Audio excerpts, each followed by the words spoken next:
Booked All Night is hosting live indie author interviews all February, including Ron Willow, Ashley Peters, Kim Barden, and Kelly Preston.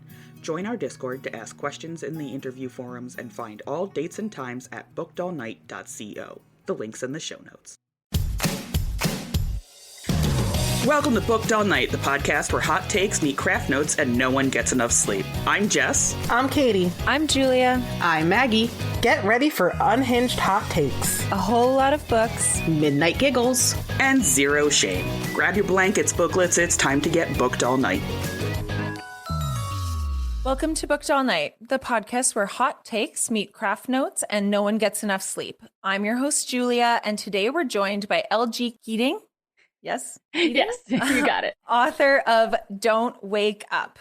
Hello, Elle. Hello. How are you doing? I'm good. How are you? I'm good. Welcome, fellow Canadian. I love this. Yes. Why don't we start by you giving us a little pitch for Don't Wake Up? All right. Well, Don't Wake Up. It's a psychological horror, basically following a young painter who struggles with her inner demons.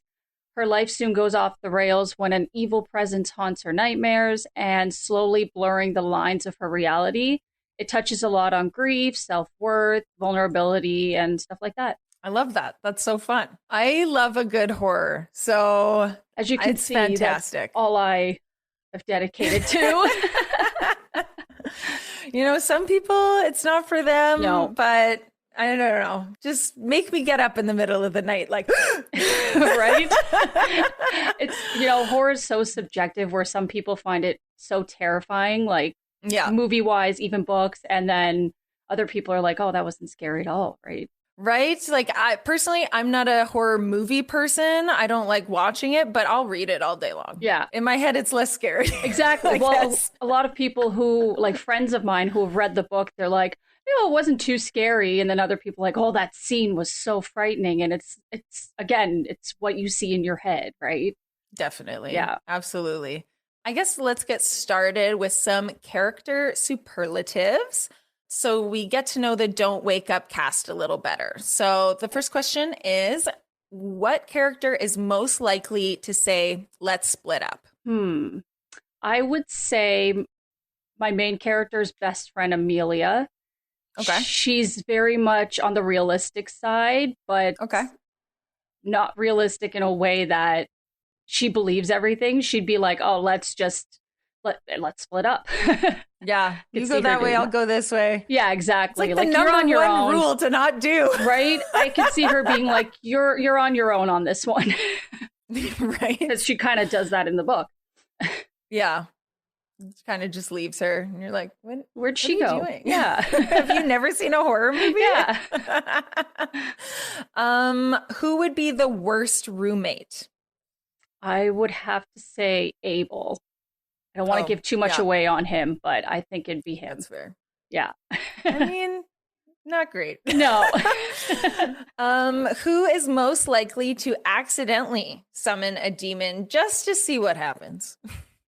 I think it'd have to be Abel again. Yeah. Yeah. Just like, let's just give it a go. Yeah. Why not? I could see him being with like a group of friends and just let's hit a Ouija board and conjure something. Who is most likely to have a cursed Pinterest board? I would say, oh, that's a good question. I don't have a lot of characters in my book, so I'm not too sure. That's okay. Yeah, You can rename someone who's already on there. Yeah. I'm going to go with Lila on this one. Just because after everything that starts to happen, I can see her being on Pinterest and getting cursed in another way. I don't know. Just decorating her house with extra spooky stuff. just leans into it. Yeah, right? Yeah. And then who is most likely to befriend the monster instead of running? I'm going to go with Amelia again. Yeah. Yeah. Oh, 100%. Yeah. She's just like a little Delulu. Exactly. Yeah. Like, come on, girl. This isn't real. Yeah. Jump What are you on guys the doing? bandwagon. Listen to your friend. Exactly. Yeah. I just want to give a little shout out. We have someone watching on YouTube who's celebrating that we have 2 Canadians. Yay. So welcome. I love that so much. Hello. All right. So let's talk about the book a little bit. The lines of reality are blurry for Lila. What inspired the idea of a haunting that lives inside dreams? I've always been interested in the concept of nightmares. Like we've all had bad ones. I know I've had bad ones in the past where you just wake up and it's like, oh my God, that was so real. Like, what if 100%. that actually was real? What if you woke up and it just continued? Also, movies like Nightmare on Elm Street, definitely one of my favorites growing up. I think it was one of my first horror movies I watched, so that kind of ingrained in me. Okay. Yeah. I haven't seen that one. I've like I said, don't watch horror movies, read horror, but I've definitely heard about that one, and I'm like, that sounds terrifying. Too much for me. Not. Exactly. Or like, what do they call that one thing?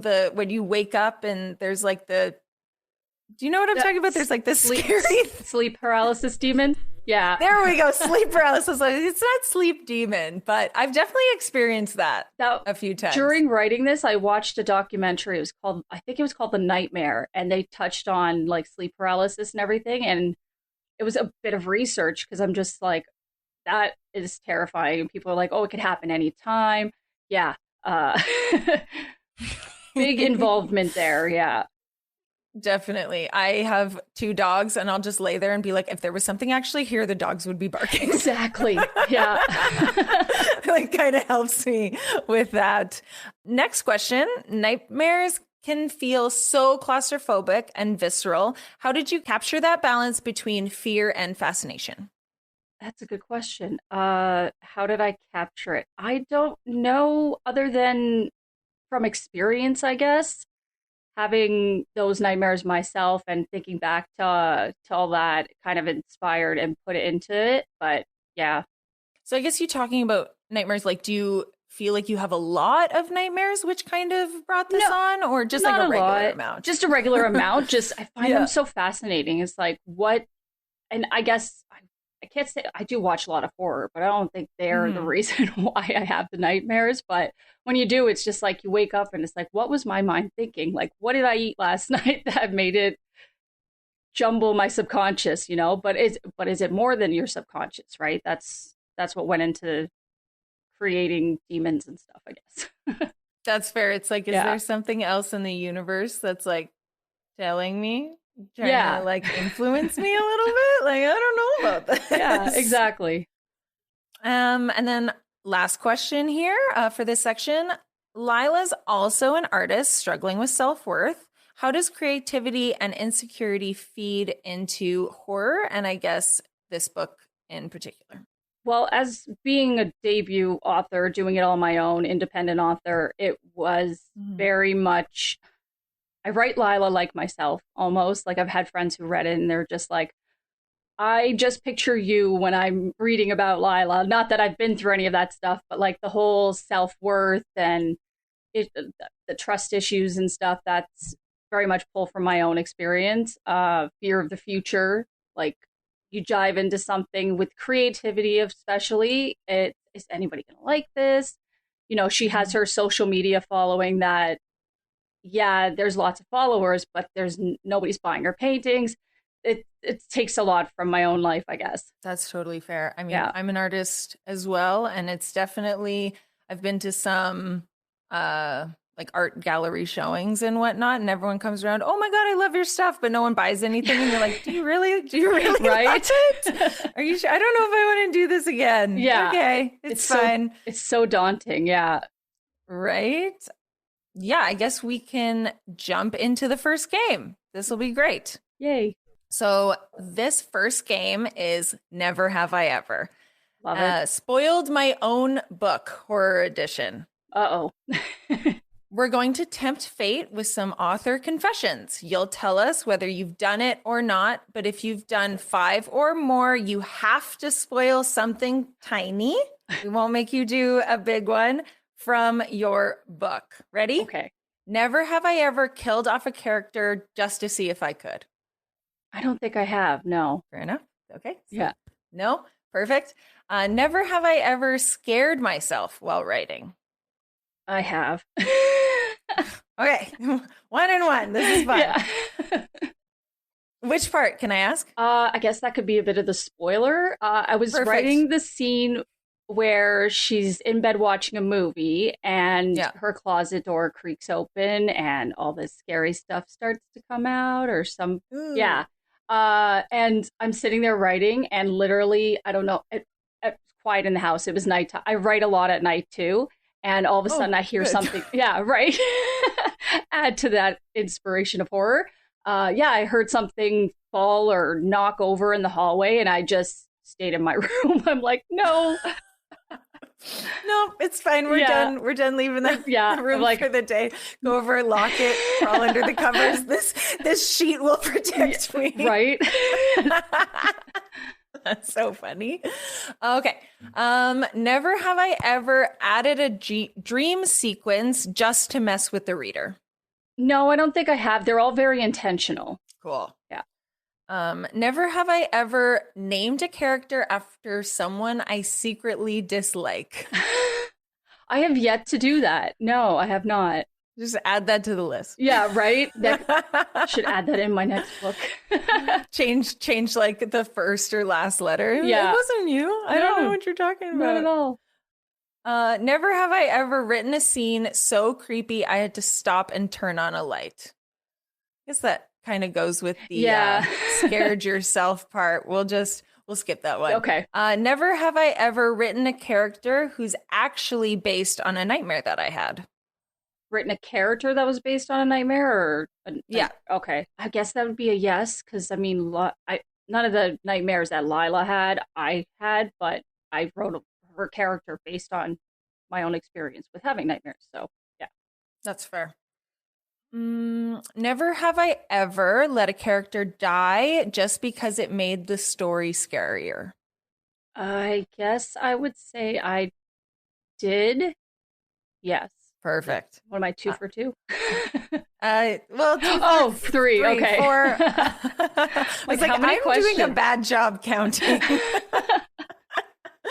Never have I ever written a fake out death and immediately regretted it. No. No? No. You cut that one? Yeah. Never have I ever made a character suffer purely for pacing reasons. Yeah, I did. That's fair. Yeah. And never have I ever realized too late that I was the villain in my own draft. Like I was the villain while writing it. I don't want to take away. I'm not going to say anything in the ending, but I would say yes. Love. All right. Yeah. That's 5. So, I mean, you did give that one spoiler, but if you have another one, we would love to hear it. Just a little one. Just a little baby I'm trying to think of a little one. In the nightmare, obviously, even looking at the cover, it's a lot of forestry and that kind of stuff, and the bridge and crossing over the bridge. It's more hellfire, I guess. She jumps into that. Yeah. Again, I don't want to give too much away because obviously there's a twist, but it's all good. That's perfect. That was really fun. I love a good. I love that. Yeah. Me too. It's been a while since I've played that, so it was great. Right? Normally there's alcohol involved. Yeah. All right. So this is about your writing and craft. All right. Horror depends so much on atmosphere and pacing. What are some things you keep in mind to keep the tension going throughout the narrative? That one's hard because, especially in books, there's going to be a lot of filler. And so you need to watch your pacing, right? Obviously, you don't want it to be too dull and boring for like 2 chapters, 3 chapters on end.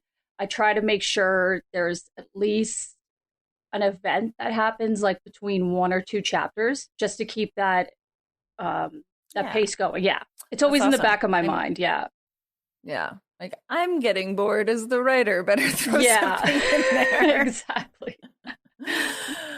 All right. What kind of fear fascinates you the most as a writer? I'd say like paranoia and isolation, which is a lot of this book, and it's built into my next one. Being isolated and being left alone, like when you're going through something so scary and traumatic and just everybody says you're crazy, like in this book, and just passes her off. it leaves you very isolated. That's what scares me. My next book that I'm writing is more slasher trope, and it's in a cottage. And again, it revolves around isolation, and I guess that's just my shtick. Well, yeah, I guess if you find that the scariest or the most scary, Yeah. that doesn't sound like proper grammar. Yeah, I guess that would be the thing you might lean into most, which I completely agree. Isolated fear, being alone, no one to help you. Or like, this is why the breaking up, you want to split up, you go one way. Absolutely. Yeah, not. exactly. It never works. No world. Or even like one of the scariest movies I've seen, like The Strangers, like being in those kinds of isolated situations, just terrifying. Absolutely not. No, thank you. Yeah. The trailers scared me. So. That was a big no. Right? Last question here for this section. How do you know when a story needs more space to breathe or more time to terrify? Again, I guess it would just be based off of like the pacing and tension of the book. I guess I don't like to write a lot of filler, so I keep it. Yeah, I just try to keep it going. A lot of like people who've read Don't Wake Up have asked or have reviewed it and said like it's very fast paced and it keeps you that kind of stuff on your toes. And I just keep it in mind that, you know, that's the kind of stuff I like to read. So I write generally the same way.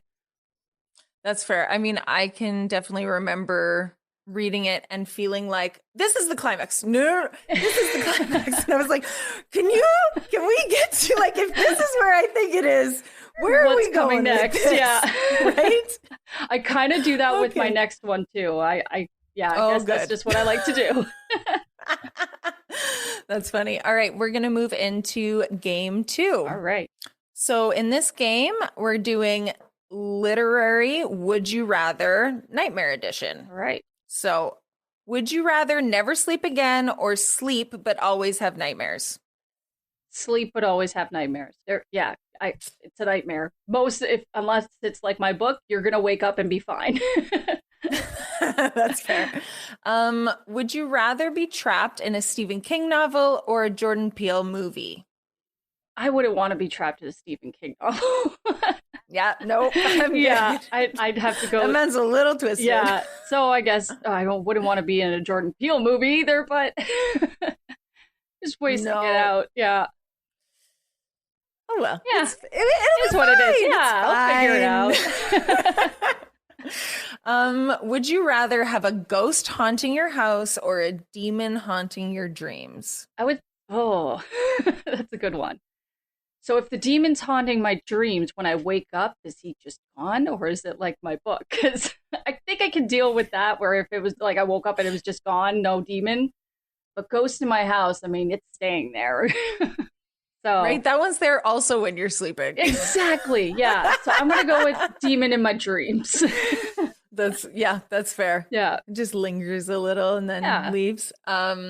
Would you rather write a book that terrifies everyone or one that breaks everyone's heart? Terrifies everyone. Guess I'm just crazy like that. Yeah. Thanks. Sorry. No, I love it. I mean, you did a great job with the horror. So thank you. You're welcome.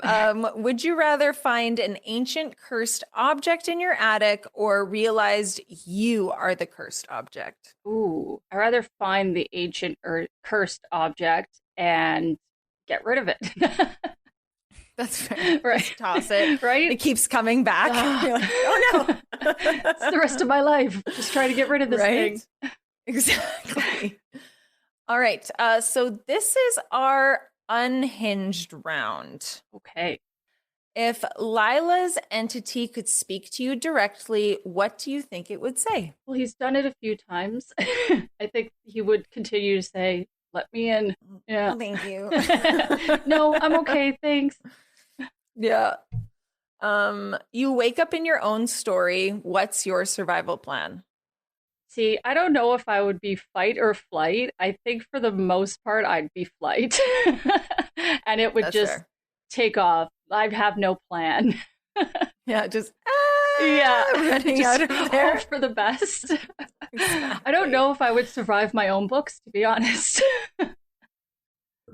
That's okay. Yeah. I mean, we all think we're going to be the ones that survive the zombie apocalypse. Yeah. And honestly, I would want to be the first one to die. I don't want to go through that. I'd rather not be a zombie or go through that. Yeah, exactly. Yeah, watching the world just crumble and people turning on each other. No, thank you. No, thanks. I'm good.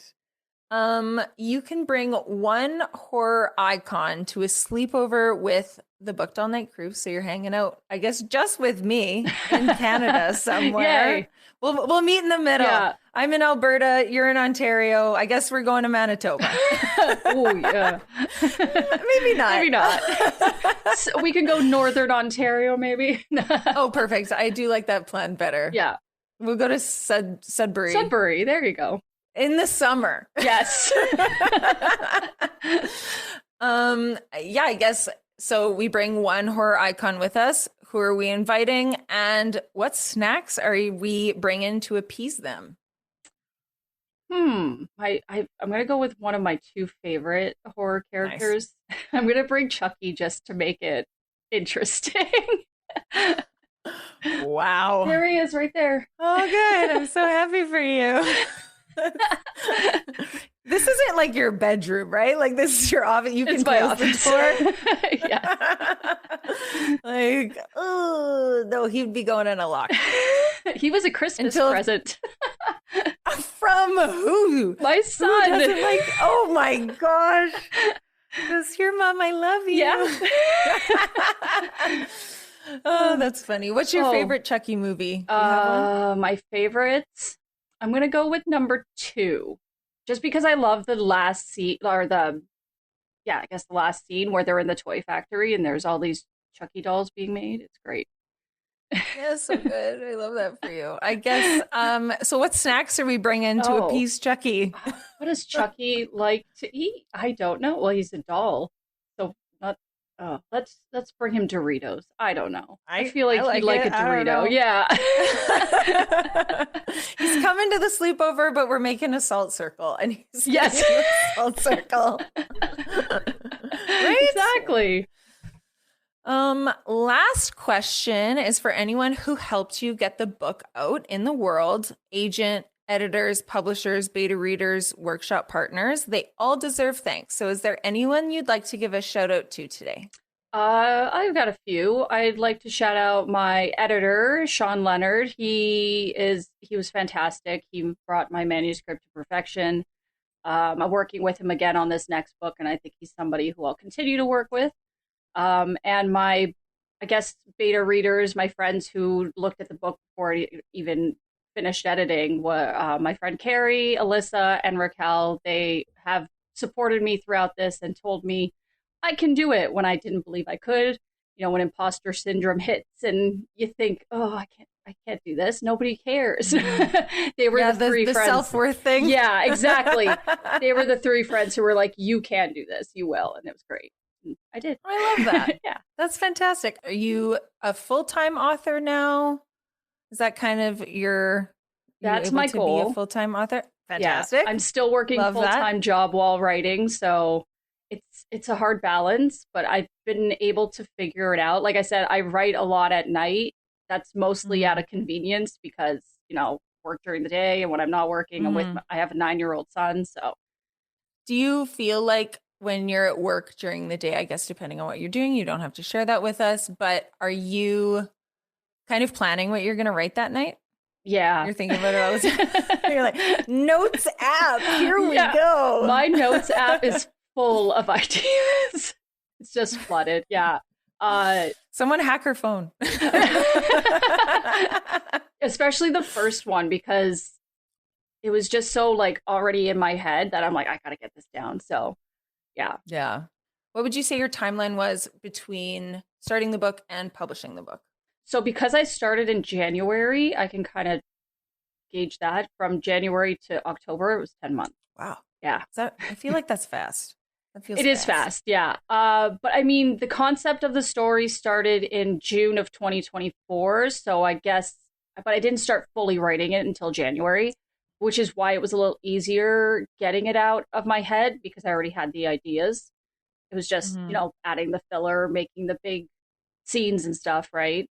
But yeah, by the time I finished editing and getting it all done, it was maybe July, August, and then production and cover design, all that kind of stuff came after. That's awesome. I love that. Thank you. I mean, might as well like get it all out, right? There's a few authors that I really like that it's taken like so long for them even to think about the next book, and you're like, we're all waiting. Yeah, Just exactly. Go sit down. Just go sit down and write. What are you doing? Yeah.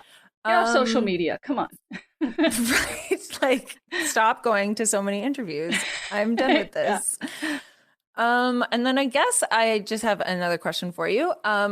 What made you want to write a book? This is your first book, and clearly you have a full-time job. So I've always loved writing. I started writing in high school, like short stories, essays. I always loved English class. And after high school, it was kind of like, I'm going to write a book. I'm going to be an author. That never happened, obviously. life gets in the way, Life right? got in the way, yeah. And just a few years ago, I actually got sober and started writing as therapy. Thank you. It's been 4 years now. And I started writing as therapy. I wrote during that time like a thriller sort of mystery book that will never see the light of day. Was not a fan of my own writing then, but yeah, I mean, it's definitely hard to get into it. I know when I first started podcasting, we recorded for an entire year before an episode saw the day, like the light of day. Yeah, like you have to hammer out all those nitty gritty things, and then finally feel the confidence. Have you always written horror? No, yes and no, not always. Obviously, I was big into thrillers more, but then I started getting really like bored of it because it was all very much the same, I guess, of who I was reading. So that's why I switched into horror in 2024, and I was like, this is my genre. This is what I know how to write. That's awesome. Is there any author that you pull a lot of inspiration, not inspiration, but are actively going back to when you are reading a horror or thriller book? My biggest one that pulled me back into horror was Grady Hendrix. I read Final Girl Support Group, and I was intrigued, and I read all of his books. And I'd say I don't take the same style as him, but yeah, anything he releases is an auto buy for me. That's awesome. Yeah, I like you know, we all have our number one fan author, and you just like can't wait for the next one. That's great. I'm sure there's going to be lots of fans of yours that just can't wait for that second book. And I guess with that second book, is there anything you'd like to share about it? Yeah. So the plan is it will be released in July. It's a summer slasher, female rage revenge story. Yes. Yeah. Oh yeah, this female rage. I'm sure you're writing it well. Oh, it was something I needed to write, I guess, because like I wrote this book, which it was more like she needed to be saved, whereas this one, she's the one saving everybody. That makes sense. And I love camp horror slashers like Friday the 13th and stuff like that. So yeah, I wanted to write one myself. The plan is July 14th will be the release date. Yeah. Do we have a name? Oh yeah. It's called Blood. No, that's okay. Yeah. It's called Blood on the Cottage Floor. Yeah. Okay. Okay. Sounds great. I just got a cover design done, and I'm looking to reveal it in like April. Have arcs set up in May. Yeah, I'm very excited. Did you use the same artist for this cover as you did before? No, I actually found another one. She was amazing. I think I'll be using her from now on, though. Like, I love my cover designer.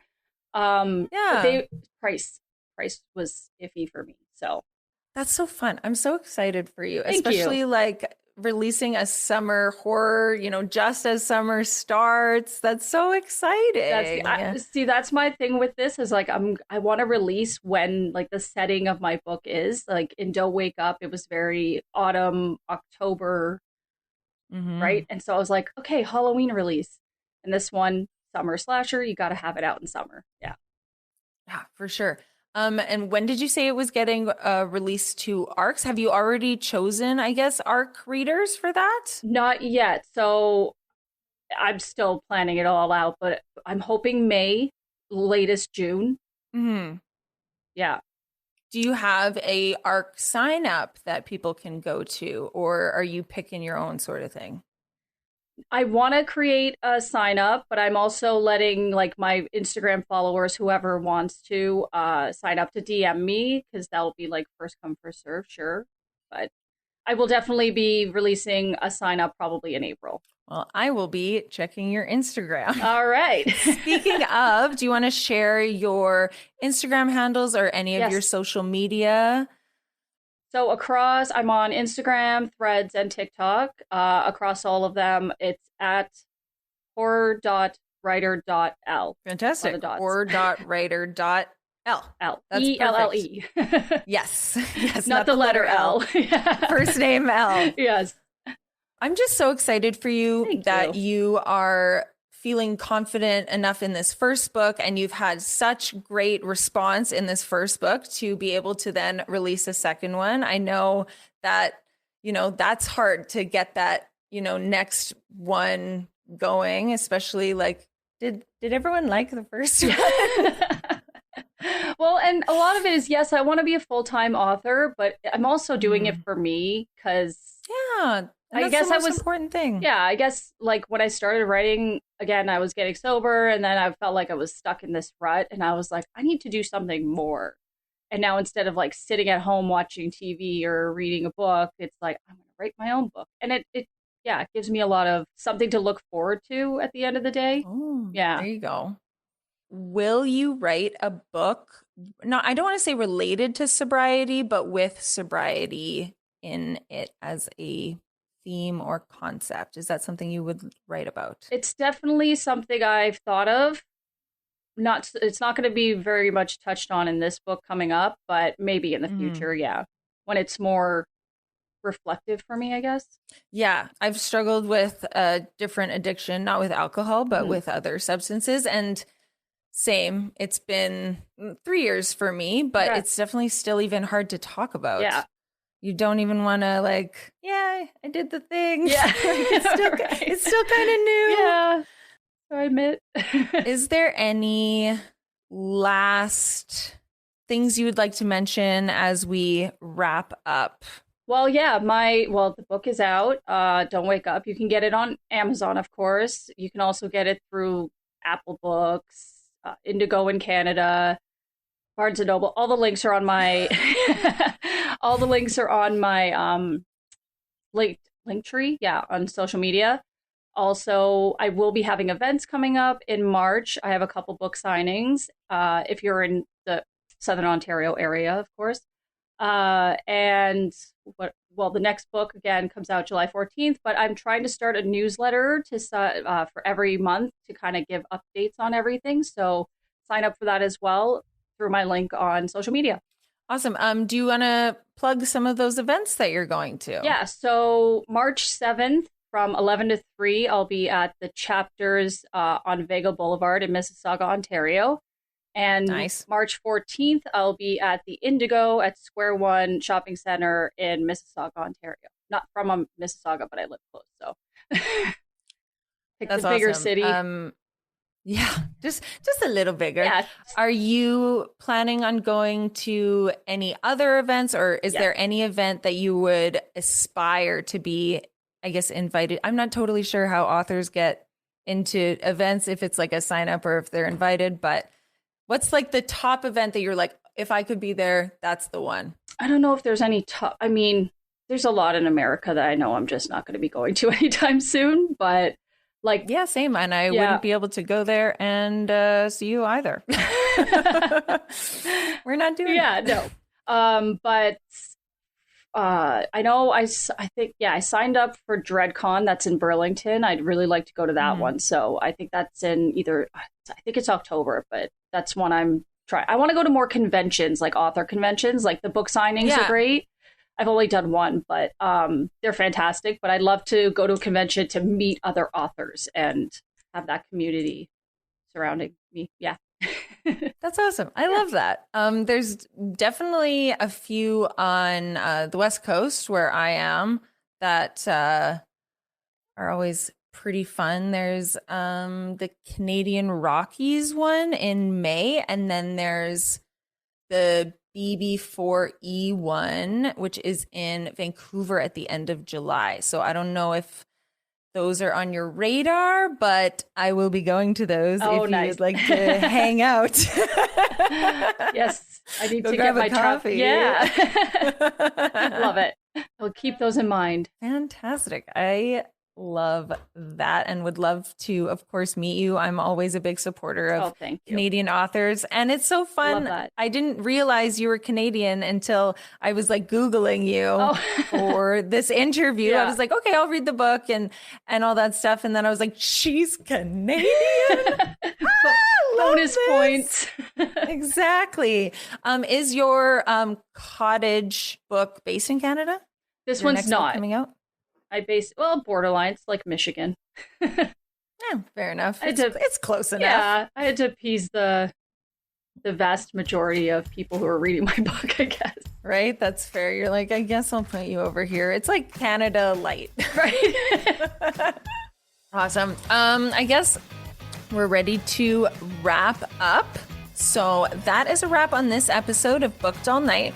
We'd love for you to be a part of the conversation, so don't forget to rate the show, drop a comment, subscribe, and send us some fan mail. Booked All Night is produced by Rob Cook and his cats. So when you share an episode, be sure to tag us at Booked All Night Pod on Instagram and Threads and give us a shout out to our guy in the sound booth and demand cat pictures. For more updates and to check out the reading schedule and learn more about the upcoming interviews, visit bookedallnight.co. Until next time, booklets, this is Julia and Elle G. Keating signing off and reminding you to stay booked all night.